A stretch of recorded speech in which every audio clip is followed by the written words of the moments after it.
वज़ीर आज़म शहबाज शरीफ से IMF के वफ़द ने मुलाकात की है। वज़ीर आज़म ने वफ़द पर वाज़ेह किया है कि पाकिस्तान मुआशी इस्तेहकाम के बाद तरक्की की जानिब गामज़न है। आपको बता रहे हैं वज़ीर आज़म शहबाज शरीफ से IMF के वफ़द ने मुलाकात की है। वज़ीर आज़म ने वफ़द पर वाज़ेह कर दिया है कि पाकिस्तान माशी इस्तेहकाम के बाद तरक्की की जानिब गामज़न है। वज़ीर आज़म ने कहा है कि पाकिस्तान माशी इस्तेहकाम के बाद तरक्की की जानिब गामज़न है। IMF वफ़द का हुकूमत की माशी इस्लाहात पर इत्मीनान का इजहार। वज़ीर आज़म शहबाज शरीफ ने IMF की वफ़द से मुलाकात की है। वज़ीर आज़म ने वफ़द पर वाज़ेह कर दिया कि पाकिस्तान माशी इस्तेहकाम के बाद तरक्की की जानिब गामज़न है। मज़ीद जानते हैं डॉन न्यूज़ इस्लामाबाद के चीफ रिपोर्टर सनाउल्लाह खान से। सनाउल्लाह, बताइएगा मुलाकात का अहवाल।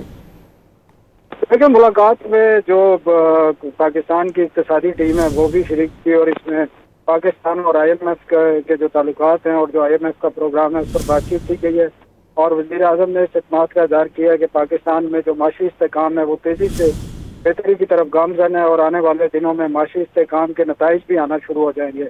और उन्होंने ये भी यकीन दहानी कराई है कि हुकूमत जो है वो जो इस्लाहात का अमल है उस पर पुरअज़म है और इसको जारी रखेगी।